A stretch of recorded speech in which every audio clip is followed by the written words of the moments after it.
What's going on, everyone? Social on the Sidelines. We are back with a very special guest today. We've got Zion Olojede. Did I get that right? Olojede, but it was close. It was close. Oh, man, I thought I got it right.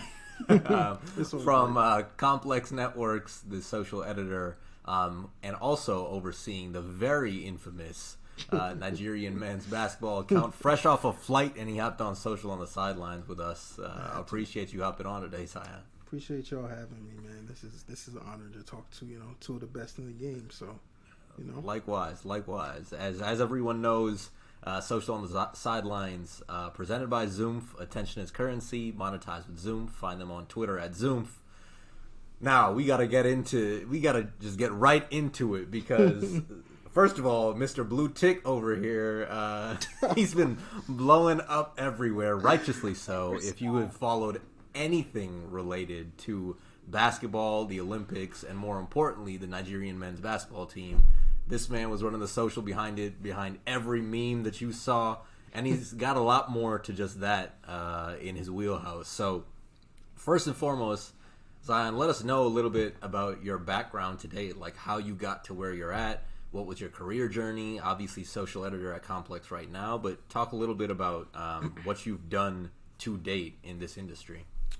I'm still fairly young. I'm still a newbie to this game. I turned 25 this year, so I've been at Complex for almost 3 years now. Yeah, almost 3 years.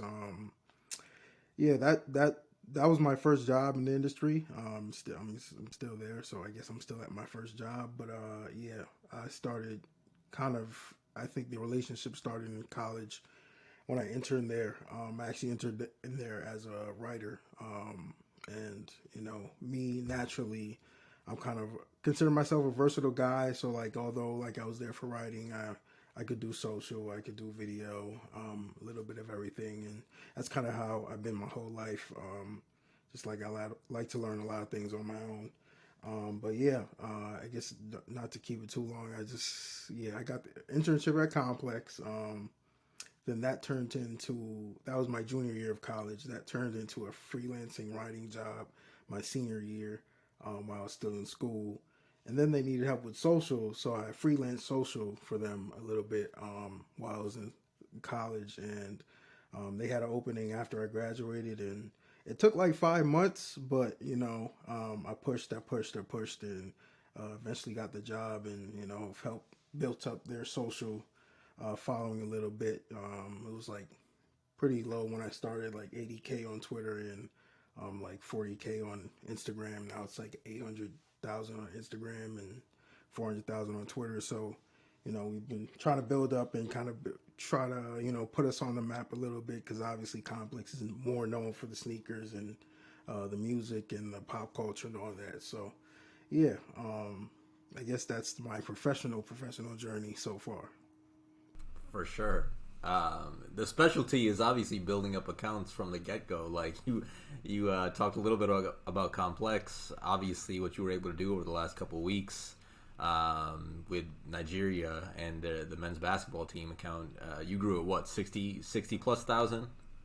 Yeah, I think it was like when we first got to Vegas, it was like 32K, 33K. Now it's 95.7K, something like that. So we're trying to build that up too. That's been a slow grind, because we just needed a moment, I think, to kind of blow up. And obviously the USA win was huge for the country and huge, for the brand itself. Totally. Yeah, can you tell us a little bit about how you got started? I read the article that you were I think you wrote the article, but we have listeners that haven't read. Can you just tell us kind of how you even got involved running the account and just kind of the trajectory from there? Yeah, it's crazy because I created the account in 2012 when I was like a 16-year-old, so I don't know, sophomore, junior in high school. So I initially started it just because I saw like there was, number one, I was watching the Olympics. So I was watching the Olympic qualifiers where I never saw Nigeria have a basketball team before. I was always like a Team USA guy because that's the only, team that's on TV, team that's, publicized for us. and like to see Nigeria kind of fight and upset. They continuously upset teams, and they didn't have like they had former NBA players, that Ike Diagu, they had current players. I mean, I know Al-Farouq Aminu, when he was younger in his younger career.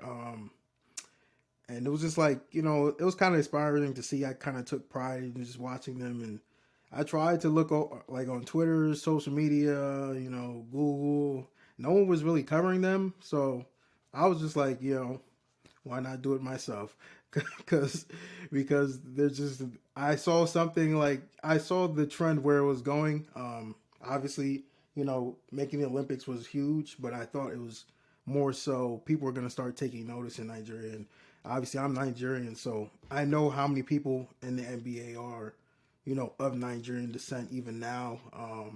I mean, if Nigerians really got all their people to play for them, like we'd have like Giannis, Bam, all these guys who'd be talented. So I kind of saw that, in the of where it was going, and obviously, the trend got to where it is today. But yeah, I just continuously built up the account. I wasn't really running it as an official page initially. It was more so just commentary, and then it turned into when it started like picking up a bit. It turned into I linked with someone who had a site already, who like created their own site and started doing coverage for like teams and stuff. So I linked with him, and we were kind of like the main, I would say, Woj, I guess, for Nigerian basketball of some sort. But yeah, we just just continuous covered year after year, and it got to a point where we actually got in contact with a former coach of the national team, and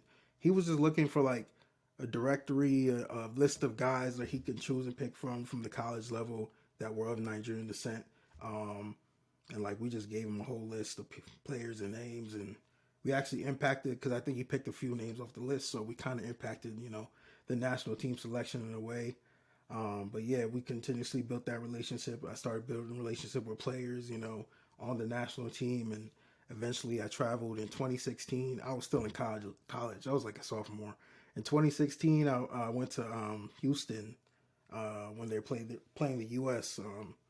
Kind of like they were in Vegas, and that was kind of like, because I was like a sophomore in college and had no internship, so like this was technically like my experience in the sports industry.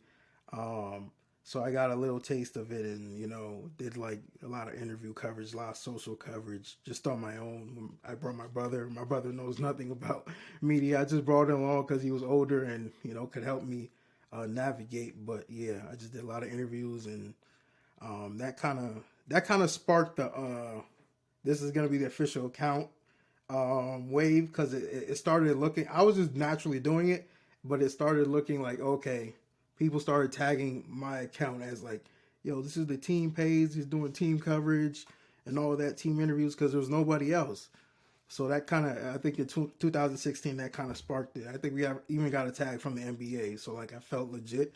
So like that just continued to grow, and eventually I think the federation, which was kind of trying to grow their social standpoint, kind of contacted us and said, asked if this wanted to be the official account in like 2018, 2019, something like that.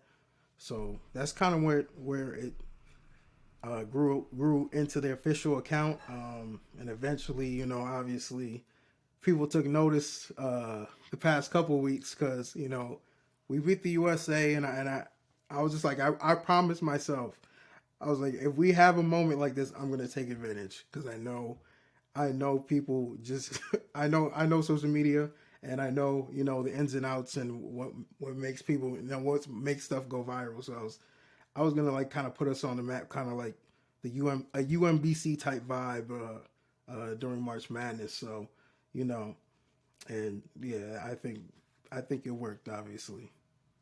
That's exactly what I was thinking of. I forget his name that runs that account, but I think you did amazing. And I was like obviously watching Team USA because of Dan, and I was like, oh my gosh, I love this account so much. I had no idea you were behind it. I followed it. I was like, this is amazing. So great job. Appreciate it. And I kind of saw, obviously we beat the USA, and I went a little off for that. I think it came off as cocky a little to little people. So, and then we smoked Argentina. So I was like, okay. I knew we were gonna come back to reality soon because there's no way we're gonna smoke through Argentina, USA, and Australia. So I prepared for Australia really well, just knowing we might get smacked. So I just made sure, I had the jokes ready, I had the humor ready, just so the backlash isn't too much. You did an amazing job, and I wanted to dive a little bit into. I didn't know the backstory behind you starting it back in 2012.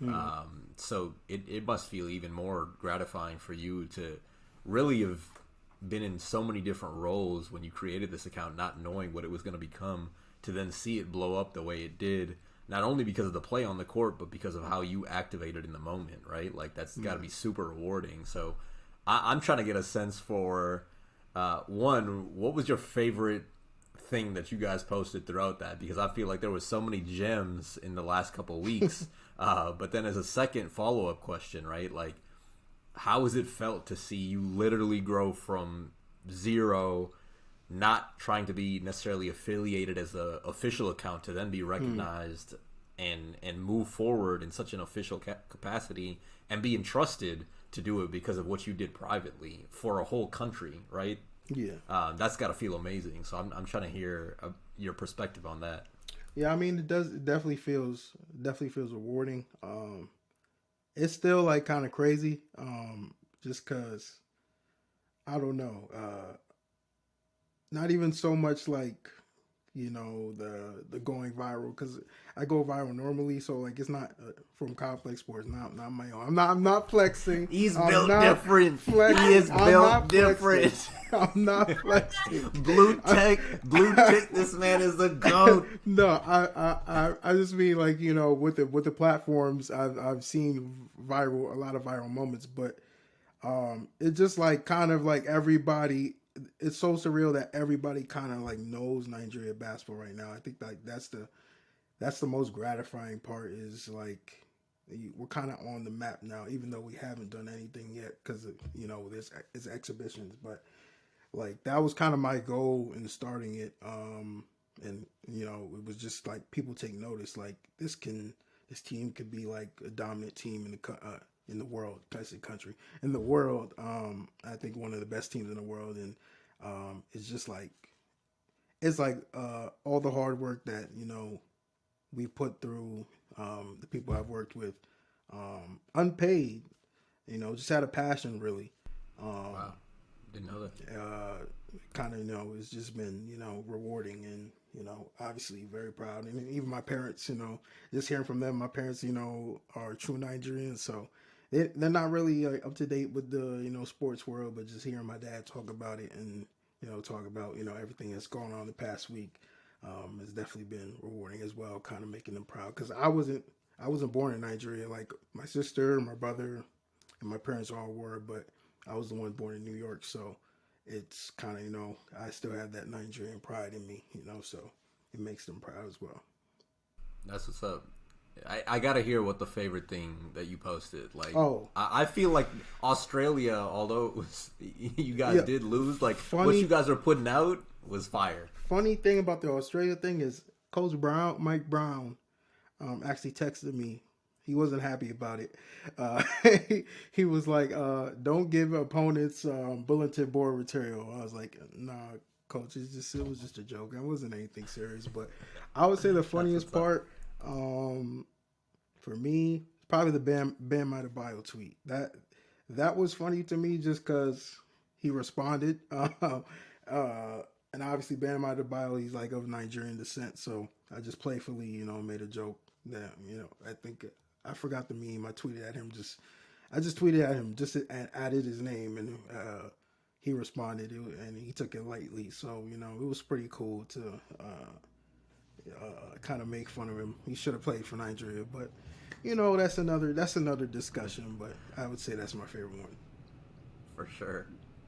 Kind of on on the topic of like my coach Brown texting you, Mm. since you're kind of on your own, right? Like are there rules that you have to follow? Is it kind of just like you're just following your gut and just going for it, or is there? I'm gonna be honest because I think someone asked me last week. There absolutely is no rules. Like, I think the only thing, I mean, I don't expect anybody from the federation to listen to this, but the only thing you can't really do, I feel like, is come at the federation in a way. Um, Even though there could be times where you want to, but like you can't just. I would say everything is pretty much. I have full power, full autonomy, just because I don't feel like there's any really structure behind it as well. I think that's just the nature of the program itself, and Nigerian basketball is like it's kind of been consistent in that way. Is there's no really structure. A lot of the stuff, and even with Mike Brown, he's doing on his own. He's kind of, paying on his own, doing pretty much everything on his own. But yeah, I think that's kind of like the good and bad. I wouldn't even say it's bad. I like it, like because I feel like working in social media, with Complex, I have that experience, so I know what the boundaries are. I'm not really gonna cross them, but at the end of the day, if you give someone freedom, I think you'll get the most out of that person in social media. So, it's been cool. I think the advantage, and you spoke to it, but like social because you've been doing this for a minute, right? At a much bigger account. So I want to get a little bit into your experience at Complex to date, and just overall how you've kind of grown there. I know you started out as a sports editorial intern. You've been writing, as a freelancer on the site as well. But you're able to, bring a lot of different skills to the table. Tell us a little bit about your experiences to date and kind of what your focuses have been there. Yeah. So I mean, coming into Complex, I was strictly like just social 24/7. I mean, my objective and what they wanted me to do was build up the sports brand, and um, like I said, like the numbers were what they were. So I was fully invested in that. I would say like that I kind of had a chip on my shoulder. I had something to prove. And I think I was able to do that the first couple years and prove that, and show them what I could do. So, I mean, I think I've taken us socially to points we've never been before for Complex Sports.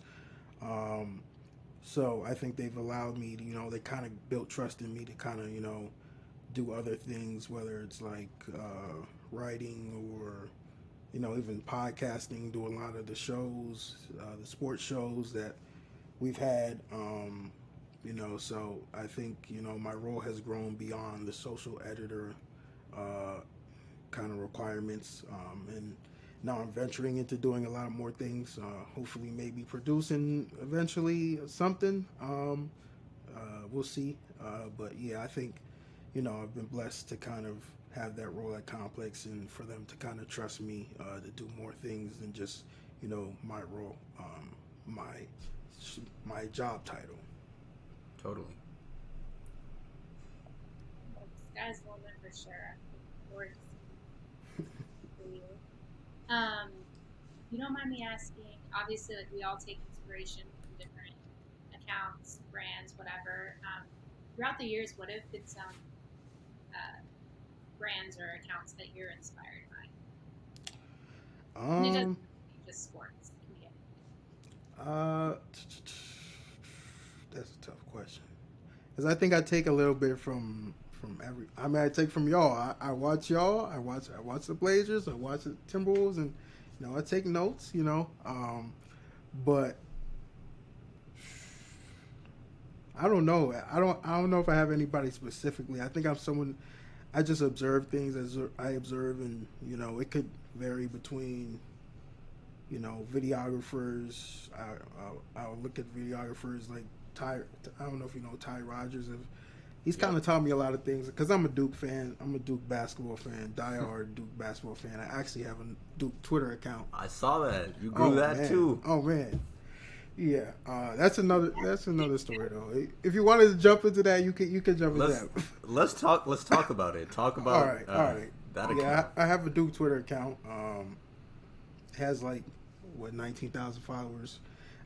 I've kind of built Drop the that. ad. Drop the ad. It's Yeah. at Duke NBA. Like, that's what initially started as, but like now it's kind of like my Duke personal commentary account. We do a lot of shows now. We've done, podcasts, live shows after games. I have guests on like former Duke players, current Duke players. But yeah, I've kind of grown into the voice of Duke Twitter a little bit. This man is built different, people. I'm telling you, Nigeria basketball, Duke NBA complex, Listen, everywhere. Twitter is just like different. Twitter is just like my thing, and it's my thing, but it's like hidden. Like if you looked at my personal, you wouldn't really know. But like I have so many like just other verticals that kind of that's You're what. running like 20 other accounts. Yeah, I know. Well, that's actually a very interesting point. Like, I've brought it up a lot, and I know Amara talks about it too. But like, whatever you're doing when you're in this industry, whatever you're doing on your personal account, right? It has no bearing on your ability to do it from a professional standpoint. Right. Like, I mean, you're the key case of it. You said like you're so active in so many different areas. You don't necessarily have to be on your personal, although you do have that blue tick now, so I'm expecting more fire content from you personally, which there is. That's awesome, and I actually knew that you were running that for some time. I'm not a Duke guy. I'm not just in general, but I still saw it despite that, which is a testament to the work that you do. The last question that I had for you, and I know everyone's interested. Advice for people that are looking to get into the industry or who might already be in the industry, right? Like just overall, could be social, just overall as a professional. Any advice that you think is important for people involved in this industry? I mean, obviously, I feel like the obvious one is making connections. Just try to connect as possible. I think how I got my job at Complex was kind of literally through that Duke account. Yeah, go back to the Duke account. There was some, I don't know if you guys know Madison Hartman, but she was following me on my Duke account, and I think we just had known each other through that account. And there was an internship, obviously, at Complex, and I hit her up, and, she got me, an internship there, and it turned into what it is today. But definitely, I feel like venture out, don't be afraid to, connect with people. But at the same time, too, I feel like a big thing is don't limit yourself. Like I said, me personally, I wasn't like out of college. I didn't plan to do social.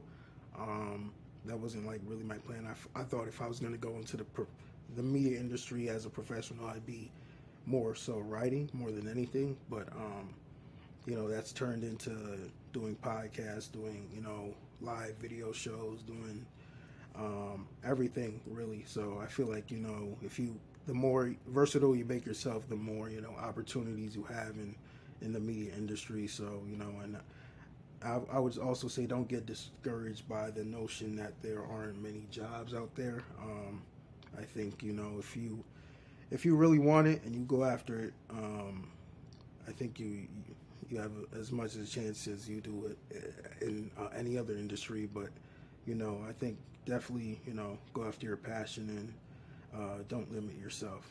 That's definitely been I think, backbone.